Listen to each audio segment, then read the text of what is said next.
This is an AI-free podcast. Everything you read, see, and hear was created by a human.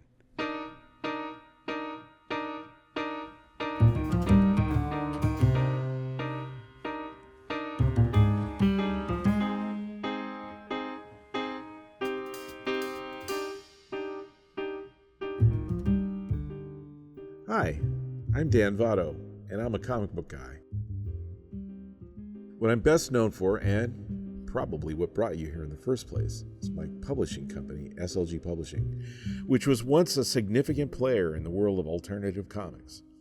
I'm a person whose entire life was formed by comics, and I've done my best to leave my mark on this world by seeking out and boosting up the work of new and undiscovered artists.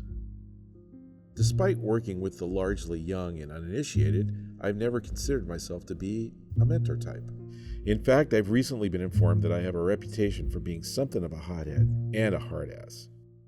However, when Emily and I announced this podcast, I was surprised by how many people reached out and said that they had, at some point, benefited from my bad decisions disguised as wisdom. In the ensuing 30 minutes, Emily Parent and I discussed rejection, how to receive unfavorable criticism, and how to give it. Emily came to me as a Silicon Valley marketing girl, and those habits are unbreakable. So, she'd like me to ask you to rate or review or something like that. I will say that the title of this podcast is 1,000% accurate. I never really expected to be in a mentorship position, and that there is a certain irony to this place I find myself in, as it was my critique of Emily's book Butterfly Net that led to both my being on a podcast, being someone's mentor, and suddenly now having a new friend. I'm pleased that you now have the chance to follow along on that entirely unexpected journey.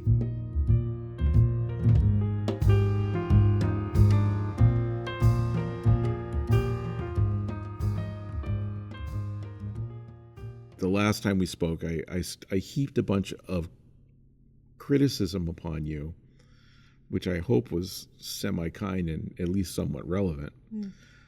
And I feel, and listening back to what you edited, and interestingly enough, what I'm listening to is, again, what I said, but filtered through you deciding what's more important.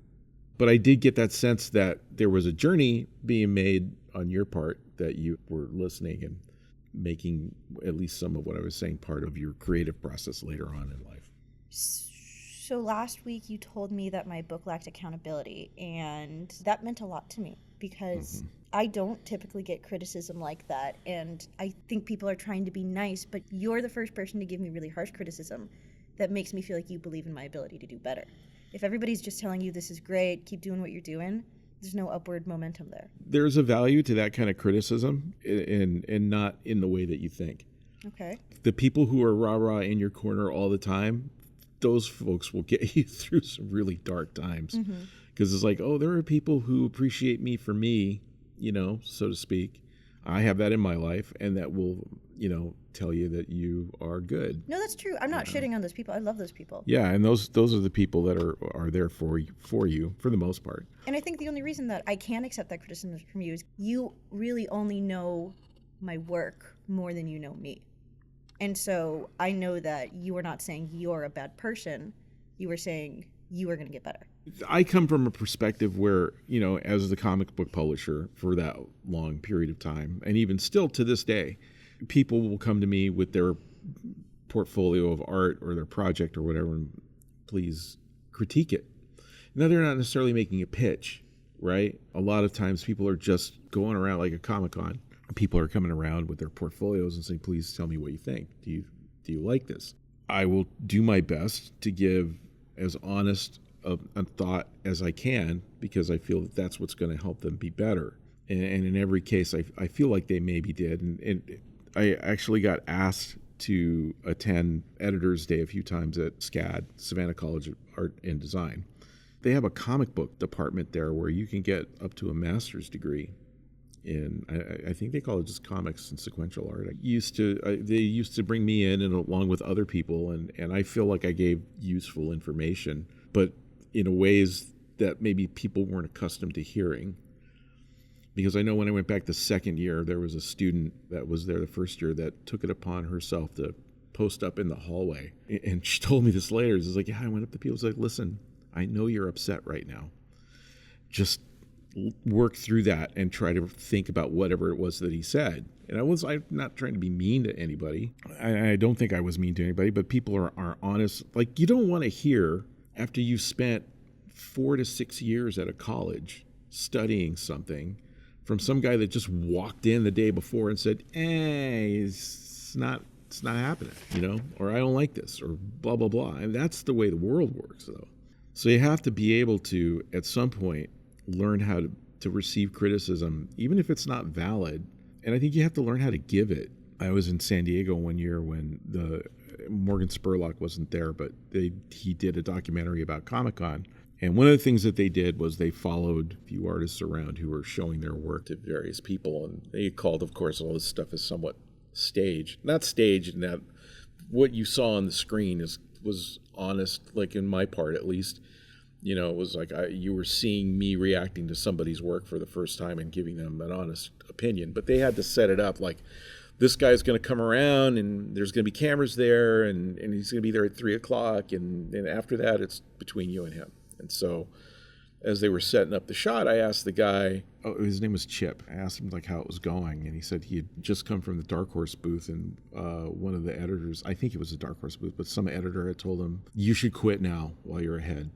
And I had kind of like thumbed through the guy's portfolio. And I was just like, nah, don't listen to that. They're just trying to make sure they get in the movie, which I think was my honest assessment of that. And I looked at the guy's work, and it was serviceable. And what I do remember was that the advice I gave him, my critique of him was sort of similar to the critique I gave of you, is where are you in this? Where's the real you in this? This could have been drawn by anybody. So, learning how to give criticism in a way that people can come away from it and maybe use it in a constructive way, that's hard to do, and maybe not something I always accomplished very well when I started doing it.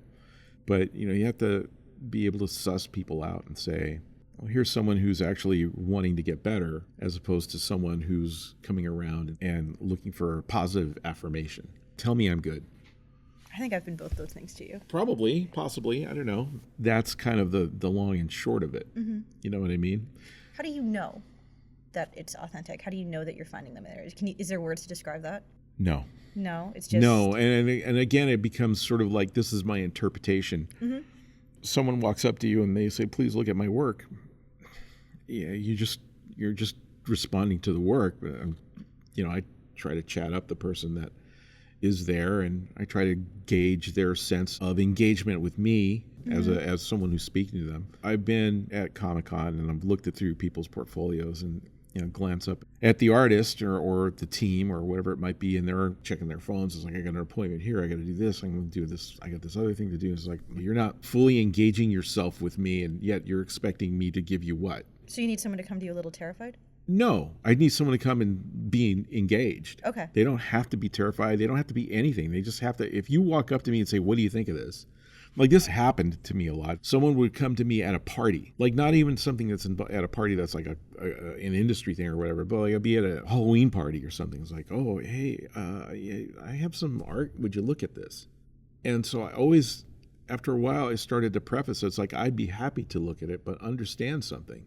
You just asked me to do my job. That's my job. I don't mind you asking me to do it, here at a party, which is not a job-related thing, but I don't care that you're asking me to do that. But if you're just asking me to look at this, so I'll tell you this is good, and you can go on the rest of the night feeling good about yourself, then maybe we shouldn't do this right now.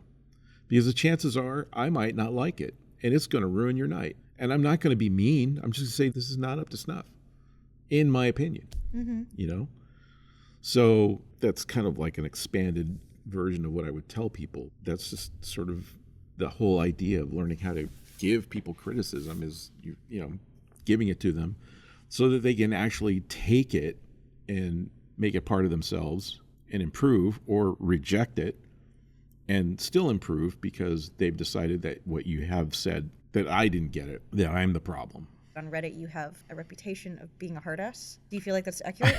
First of all, I'm going to have to go look that up on Reddit. Am I a hard ass? I think that people who have experienced me as a comic book publisher and I've looked at their work or even now in the music venue, it's hard to get booked here. It really is. And it's not because I'm a hard ass. It's because I need to see that what we're going to be spending our time on is going to be worth our time. Mm-hmm. One of the reasons I don't interact with my Instagram as much is because I started getting a lot of messages that were coming to us. It's like, hey, we're such and such band. We want to play at Art Boutique. Hit me up. Or HMU, which I can't stand. Like, hit me up. Like, why is that my responsibility to hit you up? You know? Mm-hmm. This is like, I have a form on the website for you to fill out. Go fill it out. That's how I book most people. It's got every question I would ask you. Go fill it out. Same thing with the comics. We don't have it anymore, but I had a submissions guideline. Read it. So you're looking for a little bit of putting yourself Approach forward. me like a professional, because this is a professional venue. When you come here to play, we're not going to tell you to go set up in the corner. It's not a house show. At the very minimum, link me to your music. Mm-hmm. Right? At the very minimum, show me something. Show me something. Why should I? Oh yeah. Come play next Friday. Oh, I'm not going to do that. Doesn't work that way. I need you to be as professional as possible. Especially, I mean, it was both true in the publishing business as it is here, but when you come here and show up to play at Art Boutique, or when you are coming to a company and saying, please publish my comic, it's not just you and the person that you're talking to. It's you, me, and it's the person who might be editing your book or putting it together, and then there's going to be another person who is going to, gather that information and disseminate it across our distribution channels, and then we have people who are working fulfillment, who are sending these books across, and there's 6, 7, 8 people, and that's a small company. You need to show me that it's worth the time, and I'm not trying to make that sound like I'm egotistical or my time is worth more than yours. It's not just this abstract notion of you show up, show me a book, or listen, here's my music and put me on your stage. It's like, okay, well, can you follow directions? Will you do what we ask you to do? Like, can you show up on time? Mm-hmm. Can you show up on time for your sound check here at the venue? Did you give us a stage plot? We asked you for one. Did you give us one? No. Or yes, or whatever, but basically the people we're not asking this stuff because we're wanting to waste your time. We're asking this stuff because we genuinely need it to create, when we talked about this last time, create the environment and give you the tools to succeed in. Take the critique for what it's worth. It's obviously just my opinion.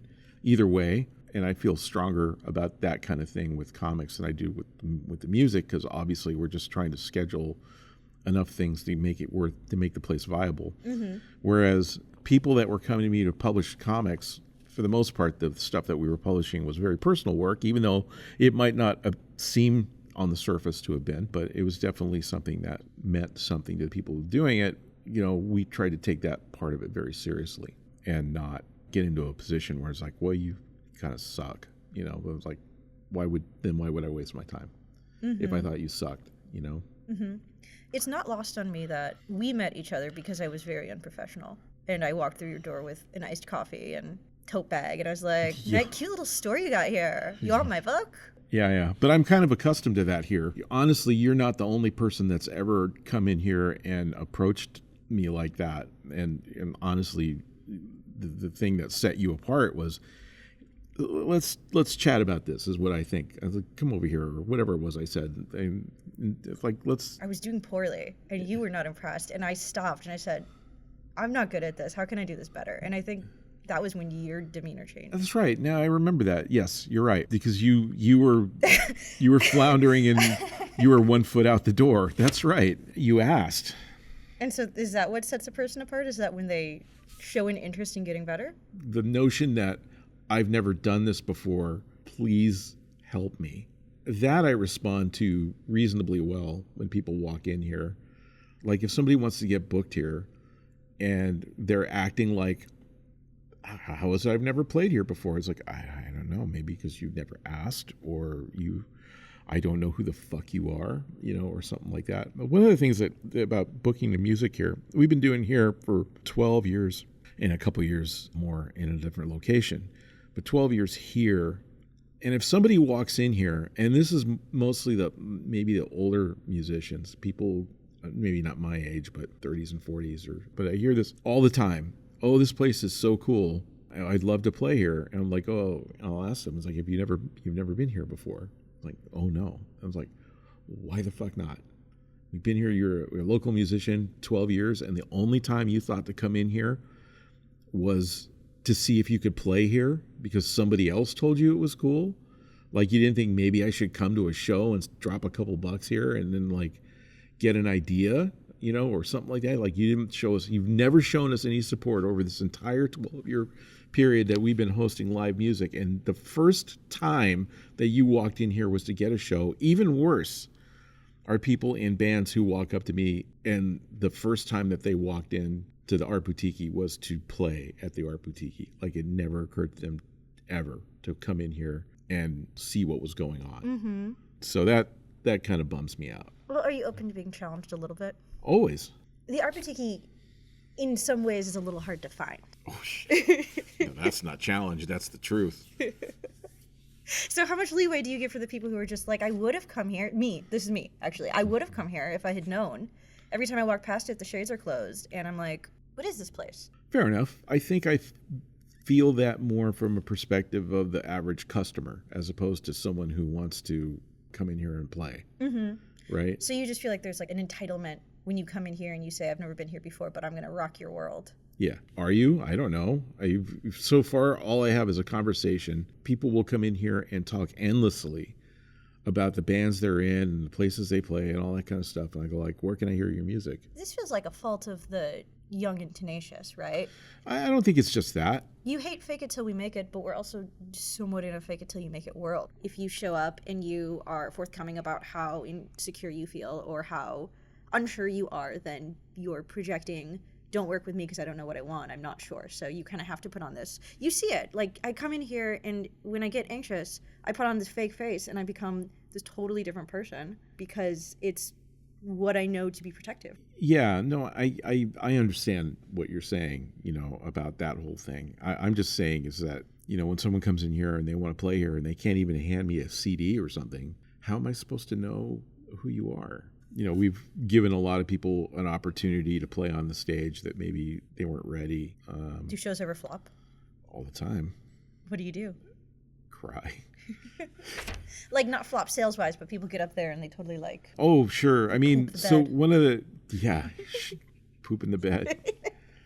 Doesn't happen as much anymore. It probably happened more when we were first starting out. Sometimes people are hearing themselves for kind of the first time in a non-recorded way.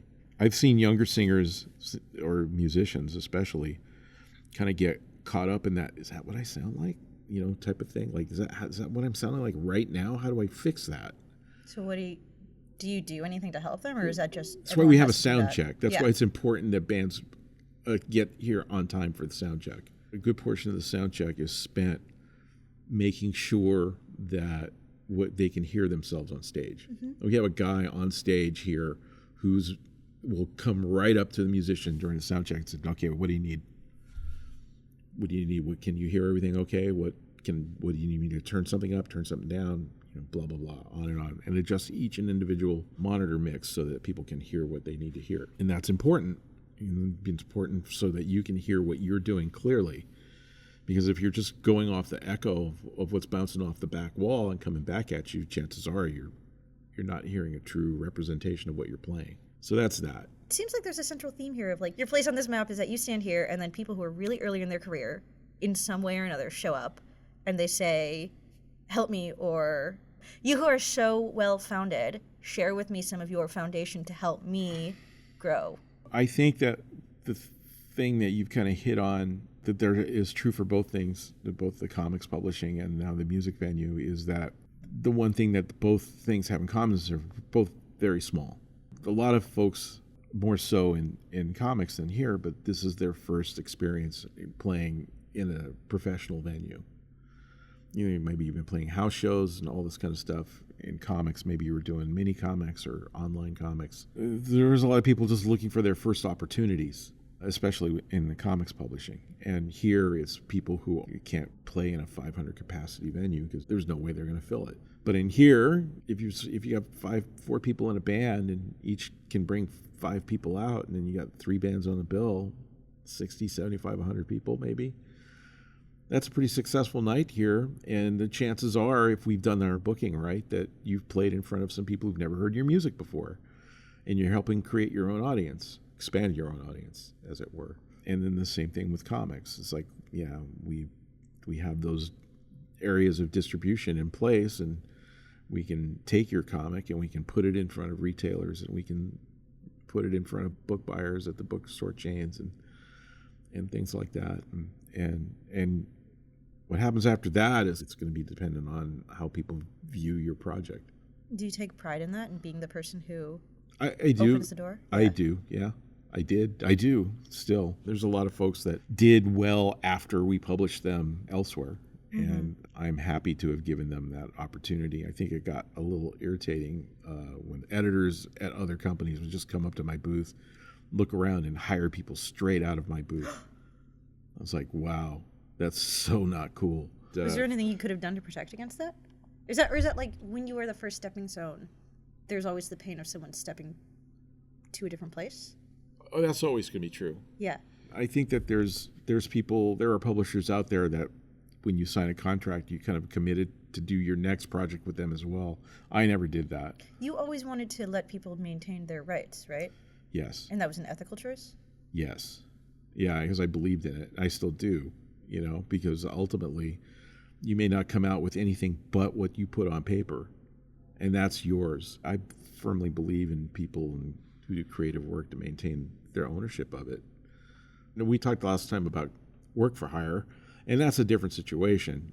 Somebody's going to hire you to create a podcast for their company. At that point, it's like they're paying you, they're giving you all the direction. I mean, you may have made that podcast, but you made it for them. It's theirs. Mm-hmm. But like this, we're doing it together, or you're doing it for you, and this is a reflection of you, So ultimately, I like to think you secretly take a little pride in ownership in this. I would think so, because I talk an awful lot. We'll see what happens with it. If suddenly there's someone throwing $1 million your way, I'm going to say, hey, I think some of that might be mine. If you start hearing ads on this podcast, I think yes, there are ads in the podcast. You could ask about that. Yeah, it's just one of the things where it's like, you got to be able to recognize the contribution that other people are making to your work, and understand that part of its success or failure is the faith that you have in someone else. In comics, where it's traditionally in the work for hire industry, usually you have different people doing different things. Mm-hmm. So you have a writer, you have a pencil artist, you have someone who's coming in and finishing those pencils. That's a lot of people. You have people lettering, coloring. Do you have all of that at SLG too? Sometimes. Sometimes people would come and say, I don't really know what to do in terms of how to letter this. And then we might find someone to letter this. We do very little work for hire. We had a license with Disney, mm-hmm. and that, by virtue of the contract with Disney, was all work for hire, because Disney, when they license something, they own it. That became something of a weirdness, because then people are investing themselves in it, and then Disney owns it. They own it, all of it, right? Right. There's no two ways about it. That's right? one of the reasons that I rocketed myself out of working creatively for Silicon Valley companies. Yeah, most of them are like that. But when we were doing that contract together, it was big sticking point was the use of the word royalty, because royalty implies ownership. Mm-hmm. So I can't remember what it was that they finally settled on, but it was something that was not the word royalty. It was like a sales incentive or something, like, if you sell X number of these, and you'll get a 5% incentive, that or whatever it might be. I can't remember exactly how they phrased it, but it satisfied the legal requirement that we not have any implied ownership of anything that we created. And that's the way all Disney licenses are. And it's not saying that's wrong or right. That's just the way it is. You want to play in their sandbox, they own the sand. Mm-hmm. Yeah, that's fair. So that stuff is not being made anymore? It's not in print anymore? Mm-mm. I don't have I'm aware of. I think Gargoyles might be. I think they license Gargoyles to somebody else, and that they my understanding was that some other company has put together a book of our. When you look up you, Yeah. gargoyles is a big conversation as of the past year. When we met, I did a cursory. I looked on the internet to see what was your deal. What was my deal? What was else? your deal? What else did you find out? Let's hear it. You have a long reputation. People know you. That was why I was surprised when you were like, nobody knows me. Now I'm fascinated. Now I'm gonna have to go home and look at Reddit. People love you. I'm sure that's not true. I can't believe you don't Google yourself. I don't. There's a reason why I don't do that. Does it hurt your feelings? Kind of. And you know how it is? It's like, if you reach into a box and a mouse trap snaps your finger, you don't go back. Okay. Like, fuck that box. So It's it was now like closed. really, Yeah. it was hurtful stuff you saw. There was some hurtful stuff. But yeah, I mean, it's like that, what do they say? That way lies madness. This is full circle too about criticism that. Yeah. Well, once you start looking up to see what people are saying about you, you've given them power. And one of the things you need to maintain in life is your power over yourself, right? Mm-hmm. And so it's one thing to like look up critiques to see how you're doing and how you might do it better. And it's another to look yourself up for looking for, oh, you're doing so good, I Google myself all the time, keeping waiting for people to write think pieces about my poetry book, and it hasn't happened yet. 74 pages. Not a lot to think about. I really thought I was going to shatter the earth with that book. Well, everyone does, I guess. Well, it's fine. You did it, and now maybe you'll do another one. It is valuable to me to know that it's really something you kind of have to make peace with, People are going to say what they're going to say, but the important part is like the strength that you cultivate in your own sense of self. I think ultimately what you shouldn't be looking for is validation, of yourself. Like, whether you might be, maybe you're a terrible poet. Maybe you're a shitty artist. Maybe you're both, and you put it all into one place. Doesn't mean you're not a good person. You don't need people validating you based on, like, oh, she's so sweet, all her work stinks.